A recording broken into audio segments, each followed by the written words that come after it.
Si on cherche des sources sur Néron, plusieurs auteurs ont écrit sur son règne. Certains de leurs écrits datent d'époques antérieures justement, enfin du moins postérieures à l'époque de Néron, c'est-à-dire que dans ces écrivains, dans ces auteurs, on va retrouver par exemple Tacite, Suétone, Pline l'Ancien, Cluvius ou encore Fabius. Donc la plupart des données que nous avons aujourd'hui sur Néron, ce ne sont pas forcément des auteurs qui sont de l'époque de Néron, mais plutôt d'auteurs qui sont après l'époque de Néron et qui ont contribué justement à cette fameuse légende noire de Néron qu'on connaît aujourd'hui. Néron, ou Lucius Domitius Aerobarbus, de son véritable nom dans les premières années de sa vie, est né le 15 décembre 37 après Jésus-Christ à Antium, un port en fait au sud-est de Rome. Il est le fils d'un patricien, donc d'un aristocrate, Cnaeus Domitius Aerobarbus, et de celle qu'on va appeler Agrippine la Jeune. La famille de Néron n'est pas la famille la plus parfaite au monde, bien loin de là. En effet, son grand-père paternel avait un goût pour la chasse relativement violente et les combats de gladiateurs aussi violents. Son père, selon les sources, n'avait pas non plus un caractère relativement simple puisqu'il était tout aussi violent et dénué de morale, mais on le décrit à la fois extrêmement peureux et un père relativement absent pour son fils. Sa mère, quant à elle, les auteurs n'en font pas un meilleur portrait puisqu'elle est connue pour plusieurs choses pas forcément positives. Elle est tout d'abord l'arrière-petite-fille d'Auguste, mais également la sœur du précédent empereur avant Claude, donc l'empereur Claude qui est aux commandes à l'époque où Néron est né, Caligula, dont le règne a duré 4 ans, mais qui a été rythmé entre folie et crime à gogo. À côté de cela, Agrippine la Jeune est également connue pour ses multiples amants, mais de façon plus large, sans compter, on va dire, ses données sur les parents, on ne peut pas dire que l'environnement familial de Néron, déjà à sa naissance, est un environnement très sain, notamment le milieu impérial de cette époque et notamment surtout la famille julio-claudienne, puisque la famille julio-claudienne pratique le entre-soi, c'est-à-dire qu'elle ne se mélange pas, les familles, ou du moins les branches de la famille ne se mélangent pas, et dans ce cadre, on constate, ou du moins les historiens ont constaté, un rapprochement entre frères et sœurs avec toutes les conséquences que ça peut entraîner, notamment au niveau de la consanguinité. Si on regarde le cas d'Agrippine la Jeune, ne serait-ce que pour se faire une idée de sa parenté, du moins justement dans cette famille julio-claudienne, elle est l'arrière-petite-fille d'Auguste, donc Augustave, mais également aussi elle a un lien de parenté avec Marc-Antoine, donc le second époux de Cléopâtre, et de Octavia ou Octavie selon les versions que vous allez consulter, qui est la fille de César. Et si on regarde du côté de son père, donc du père de Néron, c'est guère mieux puisqu'il est petit-fils d'Octavia. Donc je vous laisse imaginer le degré de parenté qui entre déjà entre les deux parents de Néron, et ces deux-là, de façon plus globale, si on veut faire une globalité, on considère qu'ils sont tous les deux descendants d'Auguste avec plus ou moins de degrés, mais quoi qu'il en soit, on peut déjà constater que dans la famille de Néron, la consanguinité est quelque chose qui est relativement présente. Concernant Néron lui-même, ce dernier n'a pas eu une enfance très heureuse. Son père n'est jamais là et il meurt, ce dernier, quand Néron n'a que 3 ans, donc il l'a quasi pas connu. Quant à sa mère, elle ne lui témoigne pas plus d'affection que son propre père. À l'âge de 2 ans, Agrippine la Jeune confie Néron à sa tante Domitia Lepida. Sa tante ensuite le confie à un danseur et à un coiffeur qui vont aussi s'en occuper au même titre que cette dernière. En plus d'une famille qu'on peut qualifier peu d'orthodoxe, l'ambiance de la cour impériale n'est pas non plus des plus saines pour le jeune Néron. En effet, cette dernière est connue pour ses excès et ses crimes en tout genre. De plus, chez les Julio-Claudiens, il n'y a pas vraiment de règle de transmission des pouvoirs. C'est un peu celui qui arrive à l'avoir qui règne. Il y avait une concurrence constante entre les membres de la famille julio-claudienne, mais toutefois, malgré cette espèce d'entre-soi qui était un peu de mise dans la famille impériale, quelques alliances se sont conclues avec quelques gentes, alors quelques familles si vous préférez, comme par exemple les Silani, les Corneli ou encore les Rubelli. Donc pratique l'entre-soi, mais de temps en temps, quand il y a des intérêts, on se marie avec d'autres familles qui sont à peu près certainement dans les mêmes idées que nous. Supprimer les adversaires sur la base de fausses dénonciations est une éventualité, car ces alliances exposent justement les familles à une forme de danger, puisque l'entre-soi permet d'abaisser la méfiance sans vraiment l'abaisser, mais le fait de s'ouvrir à d'autres personnes renforce un peu peut-être l'idée d'insécurité et de paranoïa, on peut très bien se l'imaginer. Cette ambiance date de l'époque de la mort de Caligula, car depuis ce moment-là, on voit des complots partout et dans tous les coins. En effet, les morts accidentelles ou pas du tout, violentes ou pas du tout, sont un peu monnaie courante, ainsi que l'usage du poison, qui est justement également vraiment monnaie courante. On peut donc en déduire que l'ambiance qui règne justement à la cour des Julio-Claudiens à cette époque-là n'est pas des plus sereines, naviguant entre peur et hypocrisie, puisqu'on vous fait des grands sourires par devant et puis par derrière, on se doute bien, une petite goutte de poison et on a terminé le travail. Quoi qu'il en soit, l'Empire est un régime malgré tout extrêmement tyrannique, même si sous Claude, cela tend un petit peu à s'amenuiser, voire un peu à se ramollir. En effet, le caractère de Claude est un mélange entre despotisme et faiblesse, le rendant ainsi relativement influençable à certains moments. En effet, les historiens constataient que c'était très souvent les épouses de Claude qui malheureusement avaient tendance un petit peu à avoir une certaine influence sur lui, ainsi que ses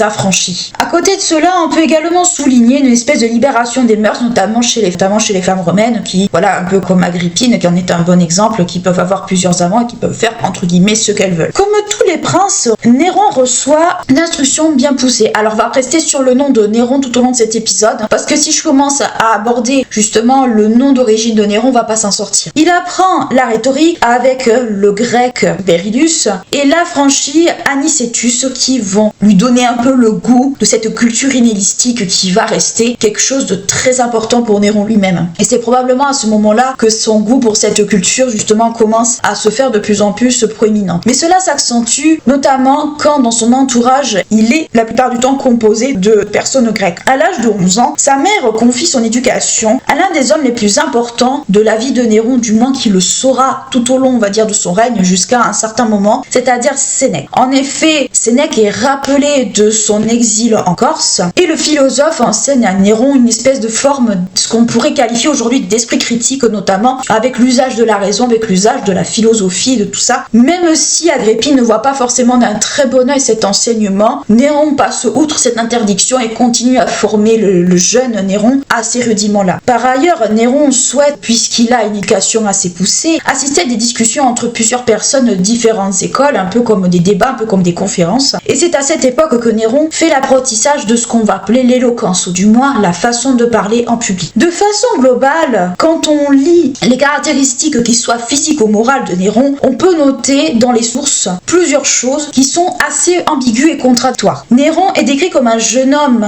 on va dire relativement beau, les yeux bleus, la chevelure abondante et blonde, un peu bellâtre comme on pourrait en voir aujourd'hui, mais également avec une consistance relativement fragile, ce qui pour l'époque en fait des Romains n'était pas quelque chose de dérangeant, voire qui était assez bien vu. D'un point de vue caractère et aptitude, Néron est décrit comme un enfant, du moins, puisqu'il reste quand même un enfant, relativement doué avec des prédispositions naturelles. En effet, on va lui attribuer une certaine vivacité d'esprit, une excellente mémoire et un don pour la littérature. Néron, il faut savoir quelque chose, c'est que c'est pas un bagarreur, c'est un artiste. Avant toute chose, vous le verrez tout au long de cette partie, c'est un artiste. Il n'a pas reçu une éducation ou le goût du pouvoir, où on lui inculque vraiment le goût du batailler. C'est plutôt quelqu'un qui utilise plutôt la raison, qui utilise plutôt le goût des belles lettres, des arts. Il a plus, tout au long de son règne, cela se caractérise par ça. Et c'est qui des fois lui vaut aussi quelques-uns de popularité. Qu'a-t-on son caractère à proprement parler? On peut dire, et comme je vous dis, ce sont des sources qui sont assez contradictoires, parce qu'on peut se demander comment un caractère aussi doux peut être aussi violent. On attribue à Néron une certaine forme de timidité, d'émotivité, parfois avec une espèce un peu de caractère réservé, parfois peureux, extrêmement hypersensible dans un côté, et à contrario, on lui attribue des caractéristiques comme étant un fétichiste, assez indépendant, très orgueilleux, aimant être mis en avant, être un peu le centre du monde d'une certaine manière, en étant extrêmement entouré et acclamé, en fait être le centre de l'attention tout simplement. Cela s'amplifie notamment quand il va avoir tout autour de lui des gens qui vont le flatter, qui vont être un petit peu hypocrites, on va dire des gens qui seront pas forcément intentionnés envers lui. Les historiens s'accordent à dire que cela est dû, notamment tout ce caractéristique un petit peu contradictoire dans son caractère, que cela est dû à sa famille dysfonctionnelle et à un environnement peu sain. Par ailleurs, Néron est connu aussi pour avoir de multiples passions et loisirs. En effet, il a une passion assez prononcée pour les arts, et cette passion pour les arts, il la garde tout au long de son règne et elle ne va faire que s'agrandir. Il pratique notamment la musique, le chant, la gravure, la tragédie, la sculpture, la peinture ou encore bien d'autres choses. Concernant les activités sportives, puisque ça reste quand même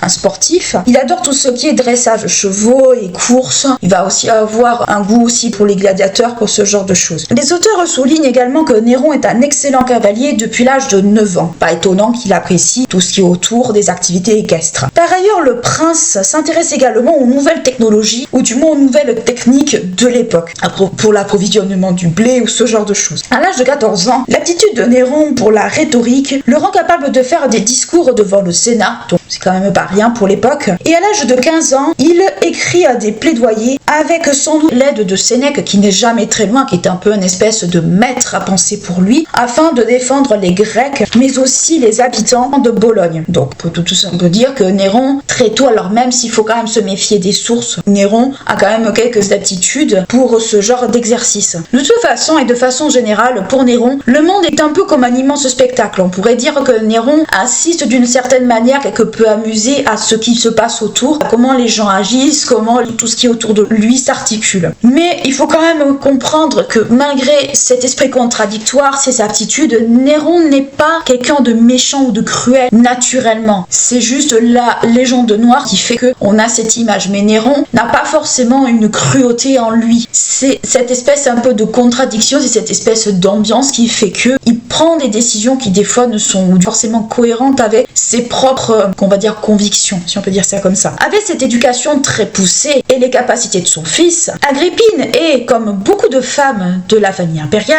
extrêmement ambitieuse. Son souhait, comme pour beaucoup de romaines de haut rang de son époque, c'est avant tout d'occuper un rôle important, que ce soit d'un point de vue politique ou social, dans la société romaine. Toutefois, un problème demeure. Agrippine est une femme, premièrement, et deuxièmement, elle est mouillée, du moins selon certaines sources, elle serait mouillée dans le complot contre son frère Caligula pour mettre Marcus Aemilius Levitus à sa place. Donc, elle veut faire tuer son frère Caligula, qui était devenu fou. On sait qu'aujourd'hui, c'est dû à la consanguinité que Caligula avait perdu la tête, et elle veut y mettre quelqu'un d'autre, un de ses favoris, à la place de Caligula. Donc déjà, c'est pas très très bon pour Agrippine. Cela a pour conséquence, dans un premier temps, un exil d'Agrippine de façon immédiate. Pour exister en tant que femme et régner, Agrippine n'a pas d'autre choix que d'utiliser Néron pour régner, on va dire, par procuration. Du moins, pour régner par le biais de la régence. Alors, il faut savoir que la régence dans l'Empire romain, c'est quelque chose qui n'existe pas. Le système romain de l'époque ne le prévoit pas, puisqu'une femme ne règne pas à ces époques-là. Néron n'est donc,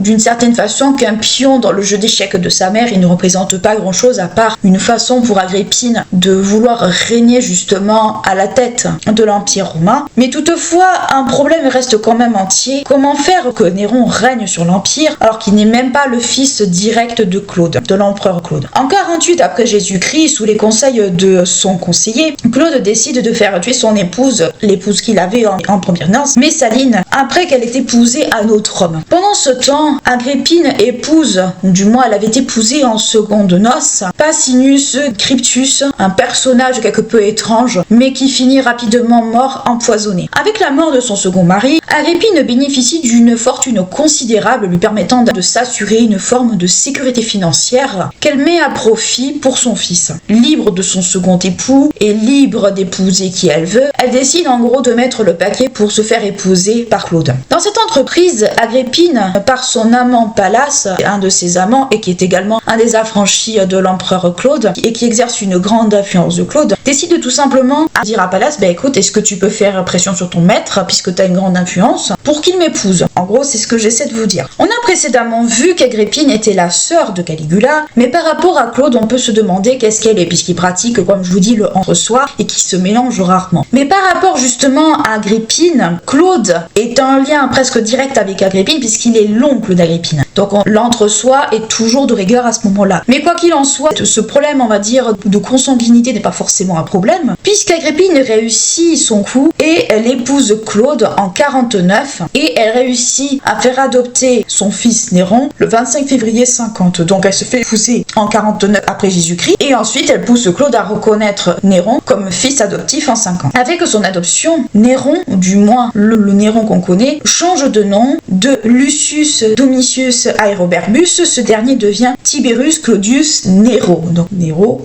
Puis ensuite devient, une fois qu'il est proclamé empereur, Nero Claudius Caesar Drusus Germanicus. Donc des noms très à rallonge, je vous l'accorde. Cette adoption L'adoption donne ainsi à Néron une forme de légitimité pour succéder à Claude le moment voulu. Avec son mariage et l'adoption de Néron, Agrippine y voit alors l'opportunité de régner, notamment par le biais de son mari, ou du moins au travers de son mari, en exerçant une influence certaine sur son mari, puis ensuite sur son fils. Par ailleurs, l'adoption place alors Néron en première ligne de la succession, comme cela a été dit plus haut, au détriment de Britannicus, qui était l'enfant, justement le fils direct de Claude et de Messaline, plaçant ainsi Britannicus à un rang inférieur, puisque Néron étant plus âgé que Britannicus, Néron devient alors le fils aîné et Britannicus devient le fils cadet. Maintenant que Néron est adopté et bénéficie d'une place importante, il faut penser à le marier, bien sûr, asseoir le pouvoir. Dans un premier temps, on le fiance avec la fille de Claude, Octavie. Octavie, Octavia, vous allez retrouver,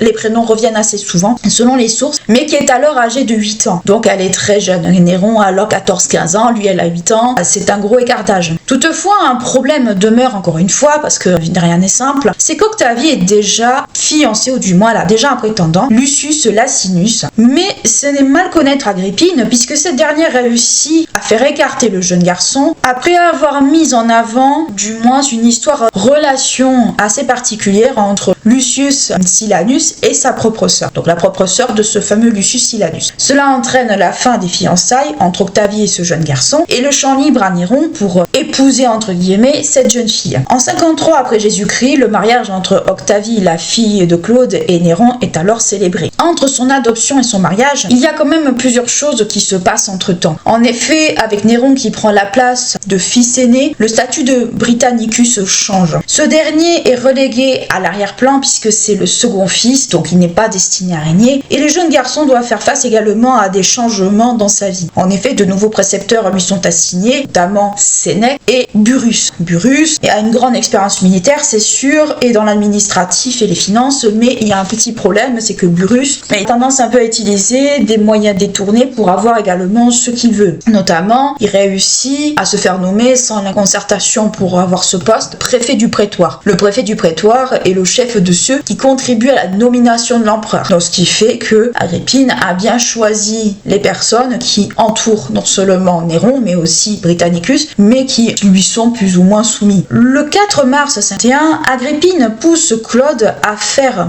porter la toge virile à Néron un an avant l'âge requis, c'est-à-dire 14 ans. Donc Néron à ce moment-là a 13 ans. La même année, le jeune homme est nommé consul désigné, puis prince de la jeunesse. Cette fonction consiste à superviser, en cas d'absence du prince, le prince légitime, l'administration de la capitale. C'est à titre honorifique, ce n'est rien de plus. Avec la fortune qu'Agrippine a réussi à avoir au décès de son second mari, elle met tout en œuvre pour promouvoir son fils, ou du moins de promouvoir Néron, son fils, auprès du peuple. Alors il faut savoir que Néron, contrairement à ce qu'on pourrait penser, est un empereur qui, on pourrait dire d'une certaine manière, a beaucoup œuvré pour le peuple, au risque de se mettre les classes plus nobles à dos. Plus tard, on le verra, Néron va toujours garder une espèce un peu d'affection entre guillemets pour le peuple, et cette affection pour le peuple ne sera pas toujours bien vue, malheureusement. Toutefois, l'argent s'épuise et il faut chercher d'autres moyens, ou du moins d'autres argent, notamment par la captation de testaments, c'est-à-dire se greffer sur des héritages qui n'ont rien à voir avec la famille pour récupérer encore plus d'argent, ou suite à des crimes, tout simplement. Parmi les crimes, on peut citer justement la mort de Lépida, la tante justement de Néron, car elle a trop d'influence sur son neveu et sa mère n'apprécie pas ça. Pendant ce temps, Néron, malgré qu'il soit un adolescent, continue son apprentissage d'empereur, notamment en rendant la justice. Donc petit à petit, Agrippine va faire en sorte que Néron apprenne petit à petit les ficelles du métier, même si elle l'a préparé bien avant cela à cet exercice. Elle va encore plus le préparer à cet exercice dans le but en fait d'en faire un empereur. Il faut savoir que de tout ce que je viens de vous raconter, Agrippine a fait en sorte que Néron justement devienne un empereur, on va dire, qu'elle pourra contrôler d'une certaine façon. On verra dans la partie suivante qu'elle aura bien du mal à garder sa marionnette sous contrôle, puisqu'à partir du moment où Néron prendra quelques décisions tout seul, il va écarter sa mère. Mais là, à ce moment-là de sa vie, Agrippine pense qu'en mettant Néron à la tête de l'Empire romain, elle pourra le contrôler, elle pourra régner. C'est un peu une espèce de volonté de régner par procuration, mais mais elle veut faire en sorte que Néron, malgré cela, il ait une éducation relativement poussée, relativement bien conçue. Dans ce climat où le crime et l'ambition personnelle règnent en maître, Claude commence un peu à regretter ses choix. En effet, ce dernier se méfie de son épouse et regrette les faveurs qu'il a accordées à cette dernière. Il décide alors de se rapprocher de son premier fils, Britannicus, et ce rapprochement déplaît fortement à son épouse. Afin d'éviter que Britannicus ne soit choisi comme successeur à la place de Néron, Agrippine décide de supprimer le problème et en 54 après Jésus-Christ, Claude décède. Lorsque Claude meurt, Néron a alors 17 ans. Il peut donc accéder au trône après le décès de ce dernier. Les causes de la mort de Claude suscitent quelques interrogations et hypothèses, tant chez les contemporains de cette époque que chez les historiens actuels. En effet, plusieurs sources retiennent le plus souvent la thèse de la mort par empoisonnement à cause d'un plat de champignons qu'on lui aurait servi lors de son repas le jour de sa mort. En effet, les morts accidentelles par consommation de champignons étaient assez fréquentes, voire de champignons vénéneux. En effet, on n'a pas forcément la connaissance que nous avons aujourd'hui justement sur les champignons. Du coup, à l'époque, ce n'est pas quelque chose qui est déconnant. Toutefois, des sources comme le Flavius Joseph soulignent que peu de gens croient à la thèse de l'empoisonnement accidentel. D'autres hypothèses sont alors mises en avant, notamment des crampes d'estomac suicidaires, donc un mal de ventre qui est vraiment insoutenable. Quoi qu'il en soit, les savants de l'époque romaine n'ont pas les connaissances suffisantes pour faire la distinction entre de fortes crampes d'estomac ou une indigestion et un empoisonnement. Entre-temps, Néron demande à aller au camp des prétoires Burrus où il annonce dans un discours préparé par Sénèque devant les soldats certain nombre de choses. Dans ce fameux discours, Néron réitère la promesse faite par Claude, à savoir au niveau de la solde, puisque cette promesse concerne la somme accordée aux soldats, à savoir 15 000 sesterces, soit plus de 5 ans de solde pour ces fameux soldats. Le jour de la mort de Claude, le 13 octobre 54, Néron lui succède à seulement 17 ans, en étant acclamé par les soldats de la garde prétorienne, et par la suite, le Sénat reconnaît la proclamation de Néron comme étant empereur. Donc, qu'est-ce qu'il faut comprendre? Tout simplement, c'est que Néron, durant les premières années de sa vie, ne part pas forcément avec les meilleures chances. Un père absent, une mère qui est assez ambitieuse,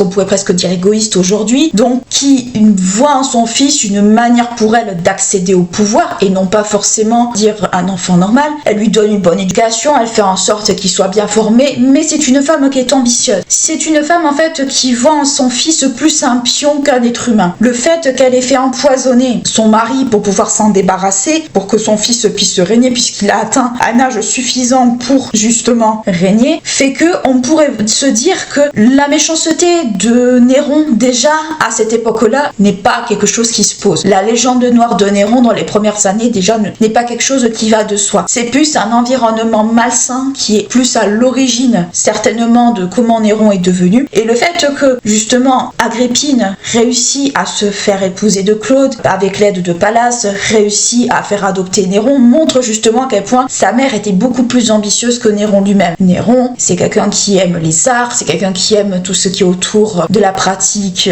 des sports équestres, il aime chanter, il aime jouer de la musique, il est proche du peuple, il est populaire auprès du peuple, et il le sera, on le verra plus tard que c'est quelque chose qui restera. Donc Néron, c'est un personnage qui n'était pas destiné à régner lui-même, et on peut se demander justement si ce sentiment peut-être de syndrome de l'imposteur, ou peut-être cette espèce de sentiment de se dire est-ce que je suis vraiment à ma place dans ce rôle, n'est pas quelque chose qui l'a habité tout au long de sa vie. On voit que c'est quelqu'un à qui on attribue des crimes, mais qui a peut-être un certain dédain justement tant de les commanditer que de les faire faire. C'est pas un personnage qui est antipathique, ce n'est pas le personnage horrible qu'on peut voir dans les films, dans les écrits. Je vous rappelle que les écrits sur Néron étaient faits après son époque, donc du moins l'ont chargé de défauts qui n'avaient pas forcément peut-être de son vivant. Donc il faut bien garder en tête que Néron, dans les premières années de sa vie, c'est avant tout un pion. Et ce pion, en fait, Agrippine va justement s'en percevoir qu'elle ne le commande pas aussi facilement qu'elle le pense.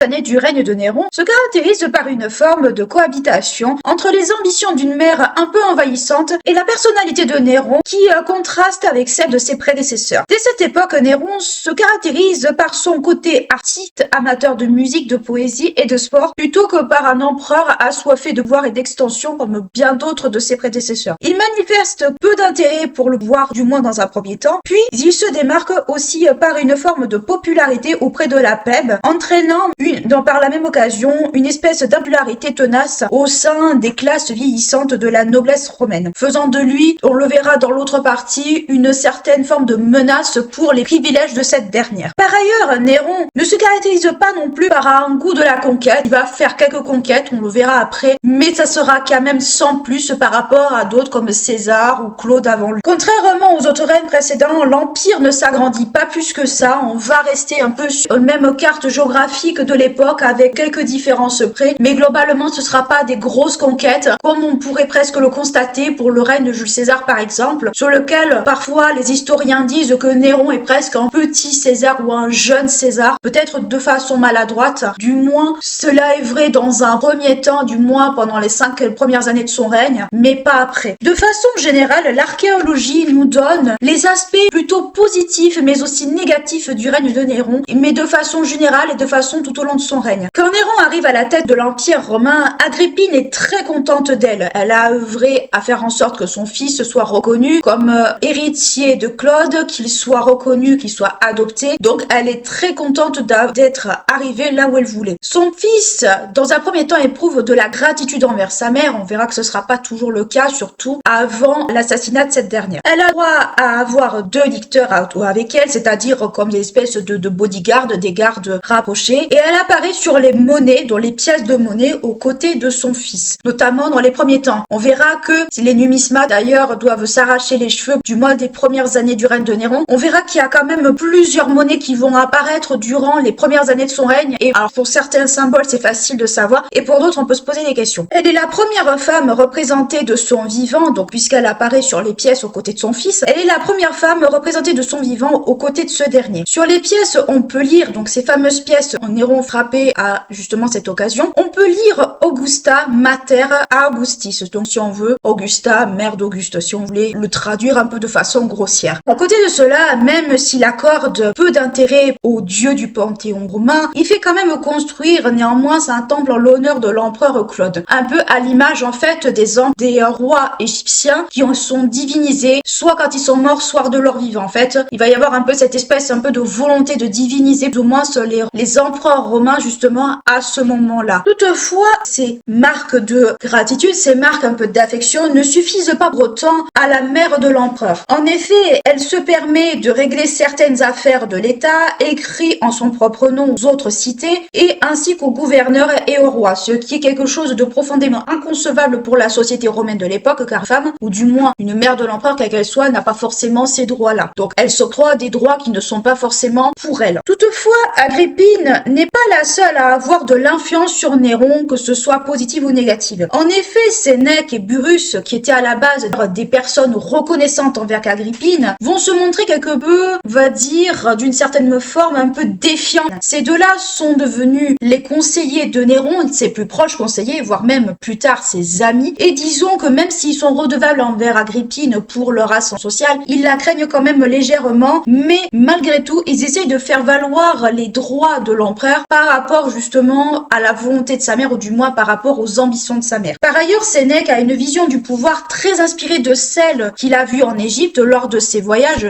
Sénèque a été exilé pendant un certain temps et à un moment donné, il va en Égypte où il voit une forme de pouvoir qui est très différente de ce qu'il voit justement à Rome, et notamment avec cette forme de divinisation de la figure souveraine, qu'elle soit vivante ou morte, ou du moins décédée. Et Sénèque va essayer d'inculquer à Néron un peu ces valeurs-là du pouvoir qu'il a vu en Égypte et dont il cherche petit à petit à inspirer la politique de Néron. Stoïcien de base, Sénèque n'est pas hostile à la monarchie. Moi, il n'est pas hostile à la monarchie telle qu'on la lui présente. Il est toutefois favorable à un système où l'empereur pratique notamment tout ce qui est autour des vertus de justice, de sagesse, de courage, mais également dans une certaine mesure, c'est-à-dire de façon mesurée, de façon sage, de façon, on va dire, conciliante d'une certaine manière, avec une espèce de mélange entre la figure divine et la royauté. C'est ce qu'on voit très clairement en Égypte, c'est ce que je vous explique depuis tout à l'heure, où le souverain est divinisé et considéré comme un dieu. C'est pour ça qu'on peut se dire que la construction du temple de Claude n'est pas forcément idiote par rapport justement à cette vision du pouvoir, et dont Sénèque inculque les valeurs à Néron, et Néron est très réceptif, surtout les premières années de sa vie, aux préceptes de Sénèque, à l'enseignement de Sénèque, mais aussi Burrus à côté, ce que ces deux personnages vont lui transmettre et vont lui conseiller. De façon façon générale, avec l'appui de ses conseillers et amis, Sénèque et Burrus, et malgré le caractère un peu gênant et encombrant que peut représenter sa mère, les 5 premières années du règne de Néron au sein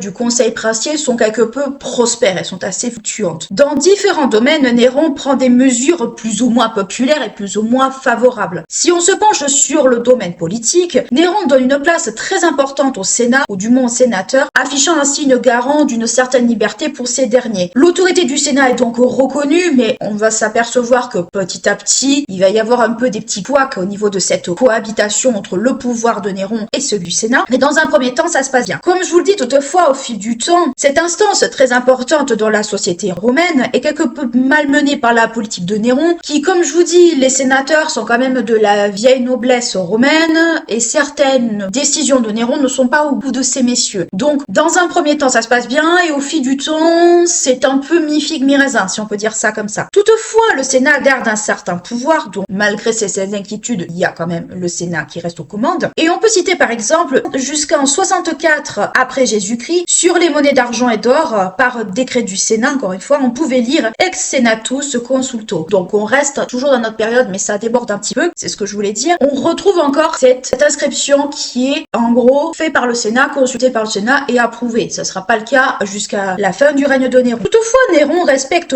la distinction sénatoriale et impériale, c'est-à-dire Néron ne peut pas à la fois être sénateur et être empereur, c'est pas possible du tout. Toutefois, il diminue le pouvoir des tribuns et des édiles, donc déjà ça commence mal. Il augmente le nombre de consultes, donc déjà c'est une bonne chose, enfin du moins pour dans un certain cas. Il soutient également les sénateurs pauvres à maintenir un certain train de vie, un certain rang. Donc tous les sénateurs malheureusement n'ont pas le même train de vie et par conséquent il leur faut un petit coup de pouce. Il leur accorde également un salaire annuel pour cela, donc les sénateurs pauvres bénéficient d'un salaire et le Sénat conserve également certaines prérogatives administratives dans leur province. L'empereur refuse également tous les honneurs excessifs que le Sénat veut lui accorder. Néron n'est pas un friand en fait de tout ce qui est honneur un peu trop exagéré. C'est pas trop son truc et tout au long de son règne, il va refuser certaines distinctions qu'il va trouver peut-être un peu gênantes et un peu encombrantes. Cependant, en 56 après Jésus-Christ, il accepte toutefois le titre de pater patride et à la fin de l'année 57,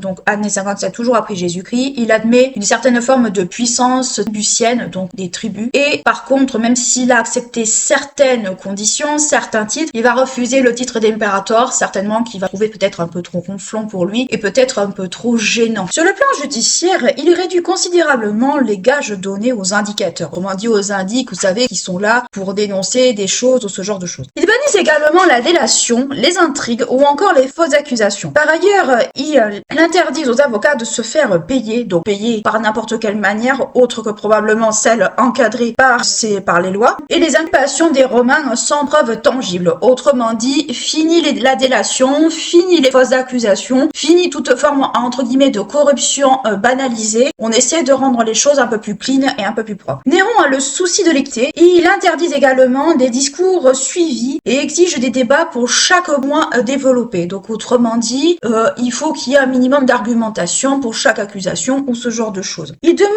à ses assesseurs également leur avis, histoire quand même que ce soit pas quelque chose qui soit partial, mais également en ce qui concerne la sentence à donner, il exige que cette dernière soit donnée après de longues délibérations, donc autrement dit, un souci de justice beaucoup plus juste, beaucoup plus, on va dire, équitable que ce qui existait déjà. Des gouverneurs sont par ailleurs punis pour avoir pressuré leur administration et interdit tout spectacle organisé par des magistrats et les procurateurs dans leur province. Donc autrement dit, cet exemple-là montre très bien que Néron a resserré la vis dans tout ce qui est administratif, mais également que ce soit administratif, judiciaire ou bien d'autres, ce qui fait que ça va le rendre quelque peu impopulaire auprès de la vieille noblesse, encore une fois, voire de certaines catégories de fonctionnaires qui ne verront pas d'un très très bon œil le fait qu'on ait un souverain qui soit plus dans le domaine, on va dire, de la justice et d'équité que de ce qu'ils ont connu déjà. Si on se penche sur le domaine social, Néron est extrêmement favorable au peuple. Il va tout faire pour que le peuple ait un minimum de confort dans certaines occasions. Et notamment, cela va se passer, alors plus ou moins d'une façon grossière, on va résumer la politique sociale, entre guillemets, de Néron à la fameuse expression du pain et des jeux. Le pain pour tout ce qui est autour du blé, de l'alimentation, et les jeux pour tout ce qui est distraction, notamment jeux du cirque et compagnie, dont on va voir un petit peu ce qu'il en retourne dans cette partie. À cela, il faut faut rajouter également des mesures favorables, notamment pour faciliter l'approvisionnement en eau dans la ville, mais également en blé. Donc autrement dit, que tout le monde puisse manger, se laver et autre chose, on va dire, dans le quotidien, notamment le petit peuple. Il accorde également des dons aux indigents et aux nécessiteux, ce qui ne le rend pas forcément toujours très populaire, et il a également le souci d'alléger les charges des citoyens et des provinciaux. En effet, en 57 après Jésus-Christ, il distribue à chaque citoyen environ 400 sesterces. Donc, autrement dit, comme une espèce un peu de don, de rente pour chaque citoyen, justement, romain. Nos Romains, on ne va pas parler des étrangers. Les étrangers sont pas trop mentionnés, mais c'est principalement les citoyens romains en ce moment-là qui sont concernés. Concernant un peu les jeux, puisque le pain et les jeux, en 57 après Jésus-Christ, il fait construire un amphithéâtre en bois au Champ de Mars. Et Néron fait également organiser des jeux du cirque, mais également du théâtre. C'est un grand amateur de théâtre, tout ce qui est autour de l'art, de la tragédie, etc., etc. Durant les combats de gladiateurs, celui-ci donne l'ordre, par exemple, que le perdant ne soit pas mis à mort, ce qui montre que Néron n'est pas forcément au tout début de son règne le monstre qu'on veut bien nous décrire. Le souverain fait par la suite envoyer des sortes d'espèces de bons sur la foule, un peu comme des bons à gagner, je vais pas dire comme une tombola, mais ça pourrait s'y ressembler peut-être, on peut se l'imaginer. Et enfin, dans les dons qu'on fait ces bons justement, on peut retrouver beaucoup de choses assez variables, comme des vêtements, des pierres, des tableaux, des esclaves également, des demeures en ville ou encore des propriétés. Les propriétés, on peut supposer, qui sont assez conséquentes. On peut également souligner la suppression des troupes garde également le théâtre. Donc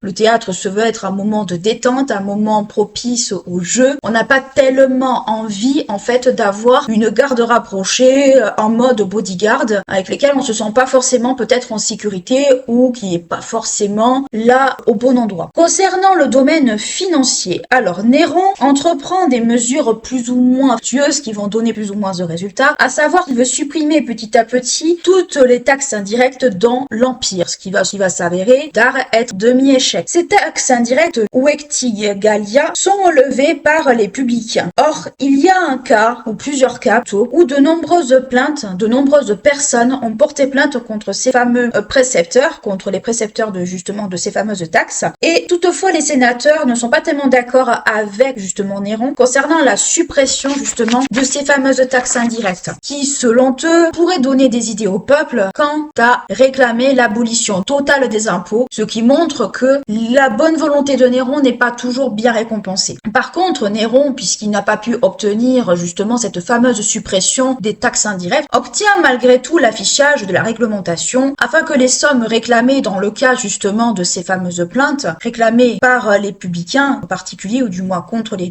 publicains, ne soient pas réclamées au bout d'un certain nombre de temps, donc elles ne sont plus éligibles. Les propriétaires et les proconsuls doivent particulièrement s'occuper justement des plaintes à l'encontre de ces publicains, et cela concerne aussi également des taxes qu'on va juger arbitraires, notamment dans les transports de blé, que l'empereur voudrait supprimer ou du moins alléger. Donc on voit dans ce cadre un peu du financier plus des actes, entre guillemets, un acte social plus qu'un acte financier. Par rapport aux affranchis ingrats, ce que l'histoire va appeler les affranchis ingrats, c'est-à-dire ceux qui vont se retourner contre leurs anciens maîtres, Néron souhaite que chaque cas soit examiné point par point par le Sénat et que ces fameux affranchis prêtent entre guillemets serment, ou du moins soient soumis au Sénat d'une certaine façon. Ils sont affranchis, mais ils doivent d'une certaine manière reconnaître la suprématie du Sénat. Il fait également attention à garantir aux affranchis libres, donc à ceux à qui on a accordé la liberté, que la liberté qu'ils ont obtenue, ils la gardent. Et pour cela, Néron va tout faire pour que cette liberté soit gardée. Concernant la politique extérieure et le domaine militaire, j'ai voulu rassembler les deux puisque l'un est un peu conjoint avec l'autre. Le règne de Néron, comme je vous dis, n'est pas un règne belliqueux. On ne se bat pas plus que ça, on passe plus son temps à profiter des différents talents de Néron qu'à se battre. Toutefois, on peut quand même souligner 2 ou 3 petits hauts faits dans le cadre-là, notamment dans les premières années. Après, c'est moins frais tout au long du règne de Néron. Toutefois, à Rome, des ennemis sont présents à l'intérieur de la ville, mais surtout à l'extérieur de la ville. C'est-à-dire qu'on va surtout penser aux Parthes et aux Germains. En effet, en 54 après Jésus-Christ, les Parthes s'emparent de l'Arménie, donc une région assez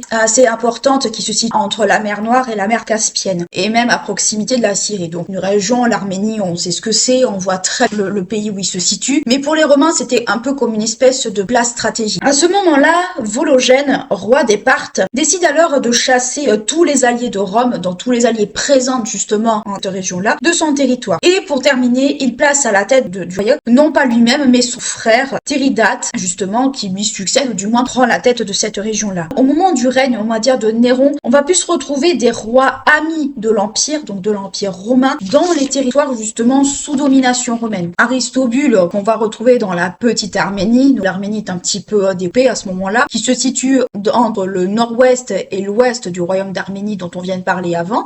On va retrouver également Solem en Sophène, qui est dans le sud-est, dans l'actuelle Turquie, ou encore Néron va également confier 2 légions à 2 importants représentants justement de l'Empire romain, ou du moins à 2 gros généraux importants, à savoir Corbulon, 2 légions qui vont être dirigées par Corbulon, et 2 autres légions qui vont être données à Omnidius. Omnidius qui est à ce moment-là légat de Syrie. Au début du règne de Néron, les Parthes ne réagissent pas vraiment, ils se contentent juste d'envoyer des otages aux Romains, mais rien de plus. Quand Corbulon se voit attribuer les 2 fameuses légions dont je vous ai parlé, ce dernier remet de l'ordre dans une armée qui était quelque peu inactive, un peu feignante, du moins une espèce un peu d'inactivité surtout au niveau des soldats. Les soldats redoutent surtout une guerre dans un pays montagneux avec des conditions climatiques assez difficiles, donc des conditions climatiques qu'ils connaissent pas, un terrain qu'ils connaissent pas forcément, où ils ont pas forcément peut-être aussi envie d'aller. Donc quelque part, Corbulon, quand il arrive, il fout un grand coup de pied dans la fourmilière en disant ok les gars, faut vous mettre au travail, sauf que les soldats ne sont pas forcément très à l'aise là-dedans. En Germanie, les troupes romaines repoussent assez facilement les Germains sur la rive droite du Rhin et dans un même temps, ils font de même avec les Frisons. Donc on a parlé des Parthes, on a parlé des Germains, on parle maintenant des Frisons et des Ampsivariens aussi également. Tous ces peuples-là, qui au début du règne de Néron sont quelque peu embêtants, ou même un petit peu avant, au final on réussit un peu à les tenir en respect et à faire en sorte qu'ils nous embêtent pas vraiment. À côté de cela, les Romains récupèrent également des territoires qui n'ont pas été conquis par l'Empire romain, notamment dans les Alpes occidentaux. Donc même si le territoire romain ne s'étend pas plus que ça, il y a une récupération quand même de territoire, mais c'est pas non plus la folie. C'est pas une grosse conquête à la Jules César, comme on connaît, comme on peut le voir aussi si on étudie Jules César. Le règne de Néron, c'est carrément aux antipodes de ça. Avec ses différents succès, Néron est alors considéré comme étant un protégé des dieux. Il bénéficie d'ovations et de salutations, au même titre un peu qu'une personne divinisée. Il est proclamé impérateur alors qu'il n'en a pas forcément très envie. Il a refusé catégoriquement le titre, mais pour autant, il l'est proclamé quand même à la fin de cette période. L'inscription Victoria se retrouve alors sur les pièces de monnaie. Encore une inscription sur des pièces de monnaie pour rajouter aux autres qu'on a vu déjà précédemment. L'empereur est vu comme un espèce de Jules César un peu précoce, un brillant stratège, assez jeune, qui se démarque peut-être un peu de ses aînés. En fait, on ovationne presque Néron de ses succès qui doit plus principalement à ses armées qu'à sa présence même sur le champ de bataille. Toutefois, Néron et ses conseillers sont plus enclins à une politique en fait de non-agression, voire de temporisation. En fait, on veut se battre le moins possible. Certes, c'est bien d'avoir des victoires à son actif, mais c'est quand même un tout petit peu mieux d'être un peu tranquille chez soi. Pour cela, on place des amis à la tête des territoires non conquis, ou du moins des territoires conquis à ces moments-là, par les Romains. Tout cela suffit à Néron et de façon générale, il n'a pas un caractère belliqueux, donc il n'a pas de raison de s'en soucier outre mesure. Tout au long de son règne, Néron entreprend une politique de construction dès le début de son règne, dès ses premières années de prospérité. Dans un premier temps, cela concerne l'approvisionnement en eau et en blé. Dans cette entreprise, il entreprend de reprendre des anciens projets que Jules César avait mis au point mais qui ont été abandonnés entre-temps. Il entreprend également de s'attaquer au port d'Ostie, notamment pour le commerce, pour faciliter le commerce au sein de la ville. Cette entreprise se termine vers 60 après Jésus-Christ, soit après cette période dont nous traitons là à l'heure actuelle. Il fait également construire un réservoir pour l'aqueduc Aqua Claudia, donc déjà un réservoir d'eau pour l'approvisionnement en eau dont on a parlé, un grand marché, le Magnum Marcellus, donc un grand marché pour le grain, pour justement le commerce, encore une fois, sur le Célius. Il fait inaugurer ce fameux marché en 59 après Jésus-Christ, soit un peu après notre période. Cette politique se traduit aussi par la monnaie. On a vu plusieurs monnaies déjà qui ont été mises en circulation au temps de Néron, qui fait un cauchemar aussi des numismates, mais on peut également rajouter 2 autres pièces de monnaie qu'on associe également à cette époque, à savoir des pièces de monnaie où on voit apparaître d'un côté la déesse Cérès, divinités agricoles, et de l'autre côté la déesse Anon, une autre divinité agricole. Donc un peu l'équivalent des espèces un peu de Déméter chez les Grecs avec quelques nuances près. Il relie également à cela, justement, le fait de frapper monnaie, également à sa politique de construction, notamment en faisant apparaître sur certaines pièces, tantôt le port d'Ostie ou tantôt le grand marché dont on a parlé précédemment. Tout cela met surtout en avant, ou du moins en valeur, une espèce de communication autour de cette fameuse politique de construction, d'embellissement, mais aussi des aménagements entrepris par Néron, justement sous son règne. Donc on peut très bien s'imaginer que c'est un peu un coup de com', un peu une forme de publicité. Cette politique de construction ne s'arrête pas à Rome propre ou à ses alentours. On peut retrouver également en Germanie, par exemple, des constructions ordonnées par Néron, à savoir l'achèvement d'une digue sur la rive gauche du Rhin, et en Gaule, parce que la Gaule fait partie de l'Empire romain, qu'on le veuille ou pas, ou du moins en grande majorité. Le souverain, du moins, a pour ambition de faire creuser un canal reliant la Saône et la Moselle. Donc on voit très bien que Néron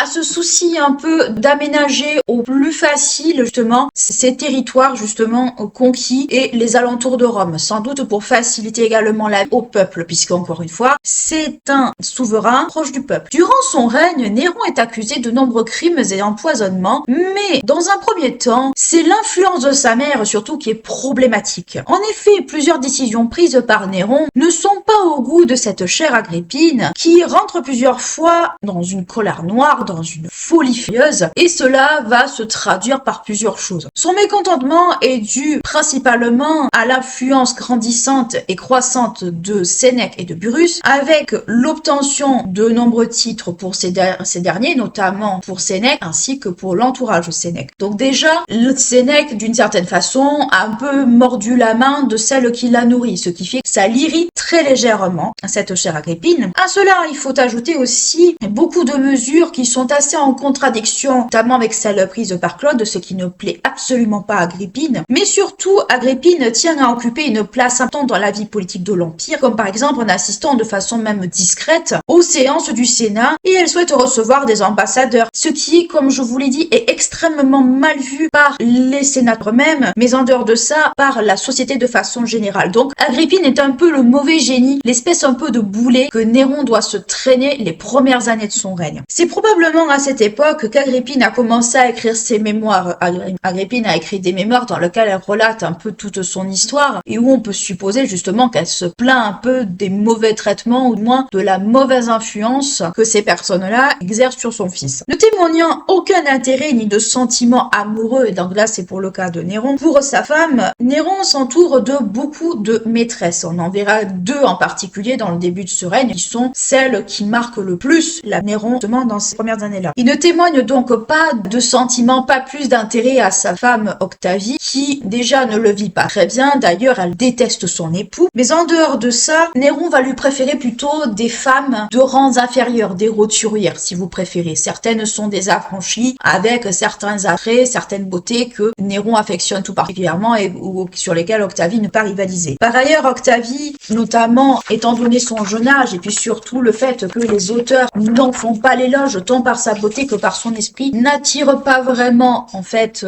justement Néron. Pour ne pas dire que les auteurs la décrivent un peu comme un peu bébête, pas forcément très fut-fut. En public, Néron lui témoigne des marques de respect, des marques, on va dire, de façade, mais ça s'arrête là. Disons que Néron veut divorcer d'Octavie. Il n'a pas d'affection pour elle, très clairement. Il n'a pas d'amour pour elle, clairement. Concernant les fameuses maîtresses en question, on peut en distinguer deux à cette époque-là. On peut distinguer notamment Athée, qui est une affranchie en premier lieu, et qui comble Néron sur bien des domaines. Donc elle sait très très bien s'y prendre, et qui plus est, les origines un peu orientales de cette dernière, du moins ce que les auteurs nous transmettent, ne font en plus qu'attisser l'intérêt de Néron. Donc en fait, Octavie part un peu perdante à ce niveau-là. De plus, dans cette amourette entre Néron et Athée, Sénèque et Burrus sont totalement pour cet amour et poussent le jeune couple un peu dans cette voie-là, ce qui a le don d'exacerber la jalousie et le mécontentement d'Agrippine, notamment qui voit en la jeune affranchie une espèce de rivale. Ce sera le cas par exemple Pompée, on verra juste après. Cette attitude surtout de, on va dire, de jalousie un peu maladive et pathologique provenant de sa mère, déplaît et agace fort l'empereur, qui commence à manifester envers sa mère une espèce un peu, pas d'animosité, mais une volonté de se mettre à distance d'elle. C'est-à-dire qu'on a vu au tout début de la partie que, dans un premier temps, elle apparaît aux côtés de son fils sur les monnaies, et bien à partir de ce moment-là, en fait, Néron décide un peu de mettre sa mère un peu de côté, et d'apparaître tout seul sur les pièces de monnaie, et non plus avec elle. À défaut, on va dire, de séparer le couple Athée-Néron, que Agrippine déteste au plus haut point, elle va les encourager parce que tout simplement, elle n'a pas d'autre choix. Toutefois, Néron n'est pas totalement bête. Il n'y croit pas vraiment en fait à cette espèce de changement d'attitude de sa mère et pour, on va dire, éviter d'avoir quelques problèmes, il va exclure Pallas de la cour et lui supprime sa charge de Ressationibus. Donc Pallas, rappelez-vous, c'était l'ancienne affranchie de Claude qui était l'amant de sa mère et dont Néron a décidé que pour, on va dire, éviter toute forme de problème, il le met dehors de la cour, il le dégage de là. Et il occupait une espèce un peu de rôle qui était équivalent à ministre des Finances, en fait. Voyant que son influence diminuait de plus en plus et grandement sur son fils, Agrippine décide de soutenir un candidat quelque peu original contre Néron. C'est-à-dire qu'Agrippine va décider de soutenir Britannicus, le demi-frère de Néron, dont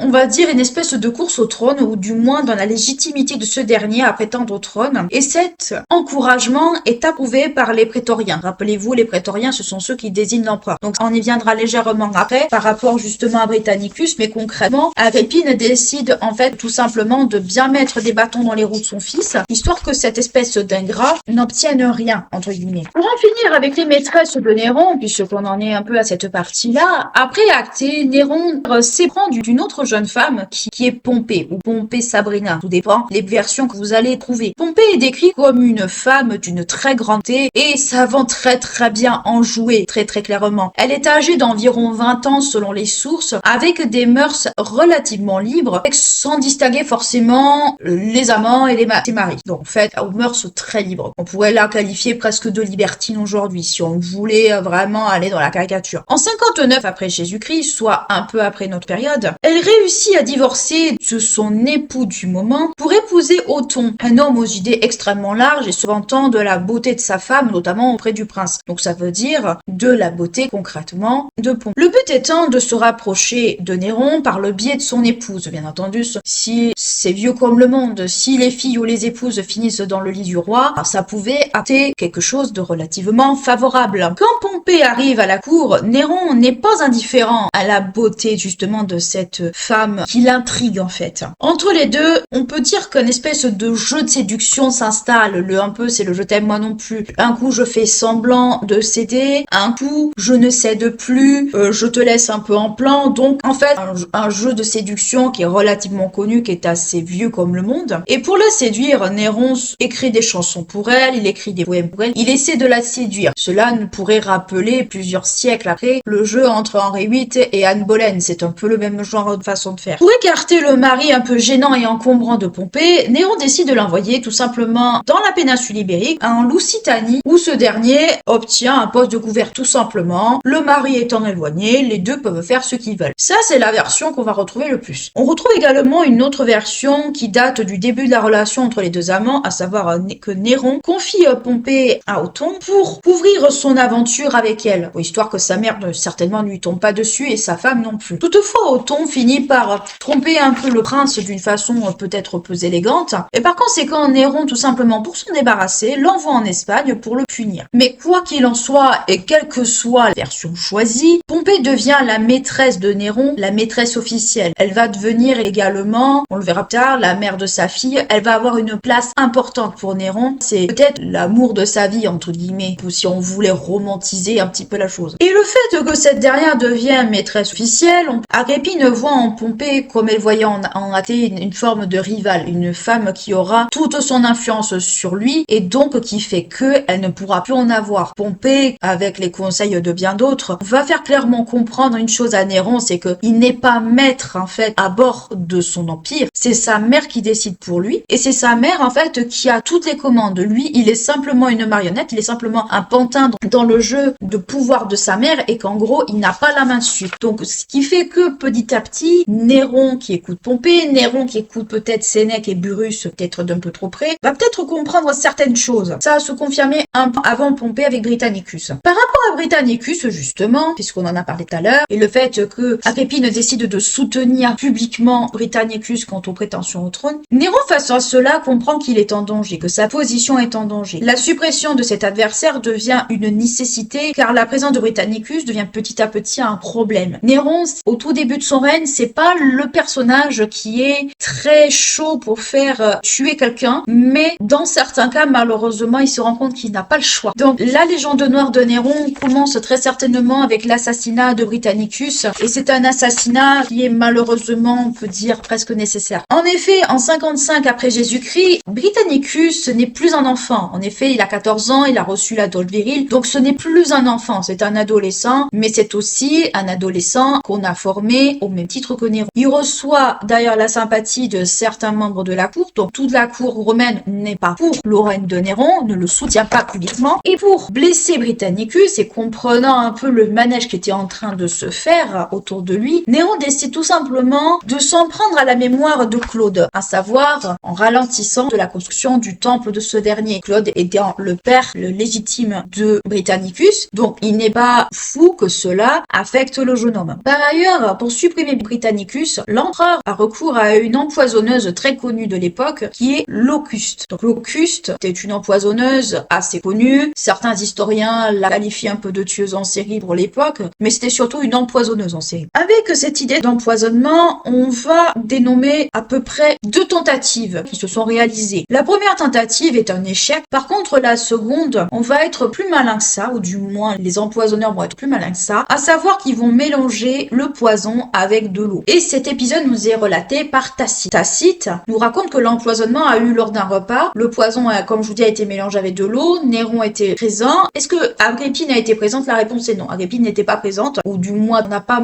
fait mention. Durant justement cet épisode, un vent de panique passe. Certaines personnes partent, s'enfuient, et d'autres restent, demandant qu'est-ce qui se passe. En fait, c'est quoi ce mouvement de foule? Néron, quant à lui, te fait passer cette mort pour quelque chose d'accidentel, en mettant ça sur le compte de la maladie dont souffrait Britannicus, à savoir l'épilepsie. Néron, il se casse pas la tête, il se dit, bon, c'est l'épilepsie qui est responsable de ça, moi je m'en fais pas plus que ça, je suis pour rien, je suis une blanche colombe. En gros, faut comprendre ça comme ça, même si je caricature un petit peu. Cet événement, il nous est rapporté par tous les historiens de cette époque, tout le monde connaît cette histoire, mais toutefois, les historiens actuels de nos jours doutent un petit peu sur ce récit, à savoir que certains vont plutôt mettre ça sur le compte d'un repas beaucoup trop alcoolisé, sur lesquels il est tout aussi dangereux, en fait, de donner de l'alcool, justement, à un épileptique qu'à quelqu'un qui est sain. Si vous buvez trop, que vous allez au-delà d'une certaine limite, il est fort possible que vous tombiez malade, que vous mouriez. Le coma éthylique, ça existe malheureusement. Il n'était pas peut-être fou de penser que, justement, c'était plus lié peut-être à l'alcool qu'à un empoisonnement. Même si le poison a peut-être joué, on ne sait pas. On ne sait pas très clairement, ce sont des hypothèses. Malgré tout, c'est la version qu'on retient le plus, la version que Tacite nous donne le plus. Et concernant Agrippine et Octavie, qui étaient les 2 plus grosses adversaires de Néron, elles n'étaient pas présentes, malgré qu'Agrippine tente d'attisser un peu la colère d'Octavie, qui déteste Néron, et justement, qui cherche à charger Néron autant qu'elles le peuvent. Le peuple et les lettrés ne pleurent pas tellement, en fait, la mort de Britannicus.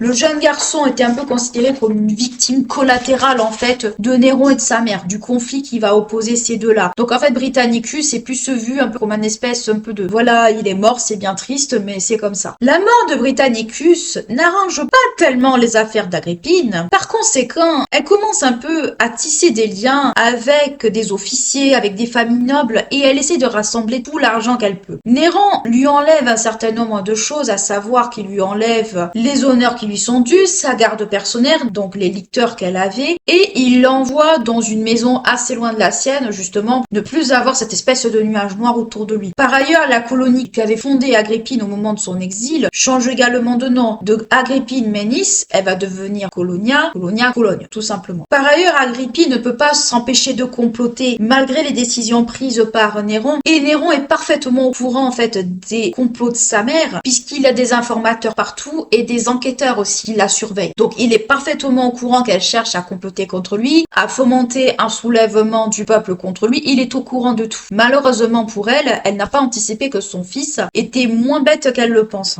Et du coup, que elle-même devenait une menace. À la mi-mars 59 après Jésus-Christ, selon les historiens, Néron en a de plus en plus assez d'avoir sa mère sur son dos et de ne pas pouvoir vivre un peu comme il l'entend. Parce que le but aussi de l'éloignement de sa mère et surtout de la reléguer tout simplement à son rôle de femme, c'était aussi pour lui une façon de s'émanciper et de pouvoir vivre comme il l'entendait, de pouvoir gouverner aussi comme il l'entendait, sans avoir cette espèce un peu de nuage noir au-dessus de sa tête. En effet, avec l'influence de Pompée, le caractère de Néron change. Et il en va de même avec Sénèque et Burrus, surtout Sénèque, qui sont un peu les conseillers principaux de Néron et qui veillent à ce que Néron, en fait, s'affirme en tant que souverain et prenne les bonnes décisions. De plus, par le biais, comme je vous dis, de ces enquêteurs, Néron est totalement au courant de toutes les rumeurs, de tous les complots que sa mère peut fomenter, de tous les soulèvements. Il est au courant de tout, en fait. Et ça commence un peu à lui peser parce qu'il s'aperçoit certainement très rapidement que sa mère, en fait, a une ambition qui devient de plus en plus encombrante et qu'elle soutiendrait n'importe quel candidat contre lui. Malheureusement, Néron doit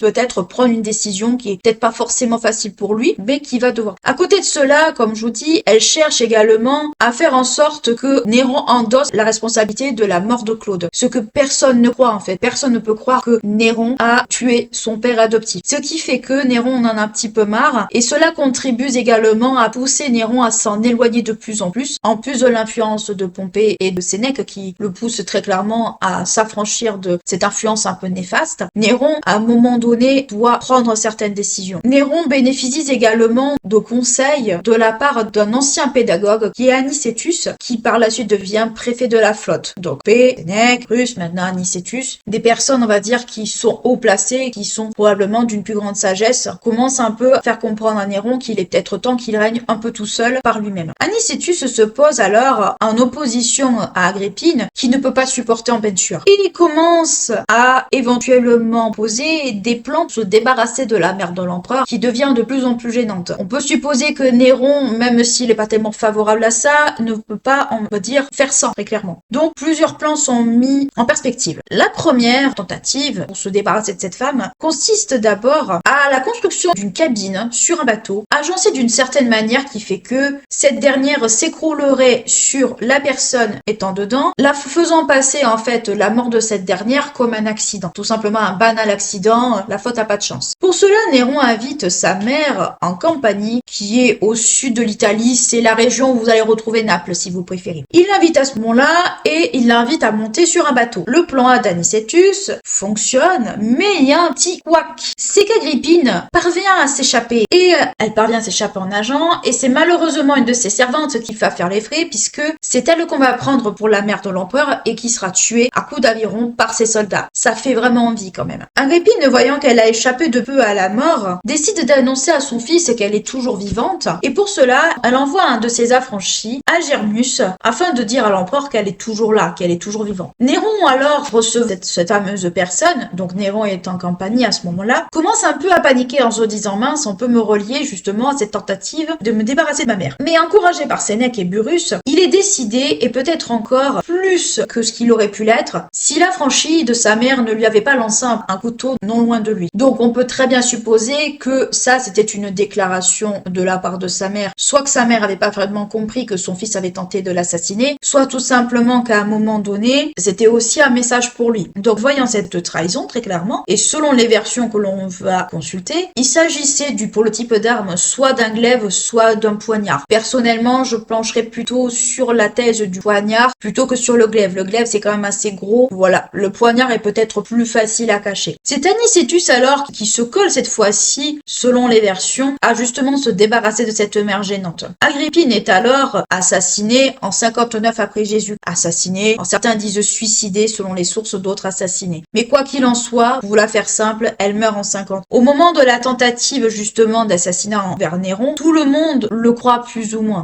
Donc il y a quand même des suspicions. Une délégation campanienne est envoyée auprès de l'empereur après la tentative de meurtre dont il a été justement à l'origine, puisque cette tentative de meurtre a pour commanditaire sa mère. Mais après la mort d'Agrippine, plusieurs choses vont changer. Tout d'abord, la statue de cette dernière va être déboulonnée. Cette dernière bénéficiait d'une statue un peu au même titre que son fils. Elle va être déboulonnée et Néron commence à être, d'une certaine façon, Néron se libère un peu de cette influence. Le mauvais génie qui était sa mère, qui lui empoisonnait un peu la vie, faisait que il n'était pas libre de ses mouvements, qu'il ne pouvait pas régner à sa guise, fait que Néron est totalement libre tant sur le plan privé que le plan public. Et si on se réfère à Suétone, il y aurait eu 3 tentatives, mais il y a eu aussi une tentative d'empoisonnement, puis la tentative de machination avec la cabine, et puis après, bon, l'épisode que l'on connaît déjà. Certains historiens actuels mettent en avant une volonté de se débarrasser également d'Octavie, dont Agrippine s'opposait totalement au divorce. Agrippine ne voulait pas que son fils et Octavie divorcent, mais certains voient aussi également une tentative aussi de se débarrasser d'Octavie. Alors moi je prends cette explication avec des pincettes parce que Octavie, il s'en débarrassera quand même, puisqu'il veut épouser Pompée, il épousera Pompée après, donc il s'en débarrassera quand même d'une certaine manière. Et puis surtout, Octavie le rattache encore un peu à son passé, à ses premières années, surtout à l'influence de sa mère, puisque c'est sa mère qui l'a poussé à épouser Octavie. Donc il y a plusieurs choses, mais quoi qu'il en soit, de retour à Rome après cet épisode campanienne, Néron est accueilli en triomphant. Il distribue des gratifications à la plèbe, il est ovationné par le peuple, il est lourdement apprécié, libéré de cette mère un peu gênante, un peu beaucoup gênante, trop ambitieuse, qui finalement voulait occuper une place qui n'était pas la sienne. Qu'est-ce qu'il faut comprendre un peu de tout ce que je viens de vous raconter par rapport à ce cher Néron? C'est que les premières années du règne de Néron ne sont pas tellement ce qu'on pourrait penser. Néron, les 5 premières années de sa vie, ce sont des années de prospérité avant toute chose. Prospérité d'un point de vue social, point de vue financier, point de vue aussi construction. Néron fait en sorte que le peuple l'apprécie, voire l'adore du moins, que ce soit l'empereur entre guillemets du peuple avec ce qu'il a mis en place. Néron montre très clairement son caractère un peu belliqueux, même s'il y a eu quelques victoires. C'était un empereur qui a pu se soucier d'emménager des choses, qui a pu se soucier en fait du peuple tout simplement. Je me répète, ce que je voudrais c'est qu'on garde bien à l'esprit en fait que Néron, c'est pas au tout début le monstre qu'on pense. Alors oui, c'est vrai que l'assassinat de Britannicus et celui de sa mère, ça ternit un petit peu le bilan de ses premières années. Il est vrai que c'est quelque chose qui assombrit un peu le tableau. Sa mère était gênante. Sa mère, on l'a vu dans la première partie, a œuvré, elle a tout ce qu'elle a pu pour que son fils soit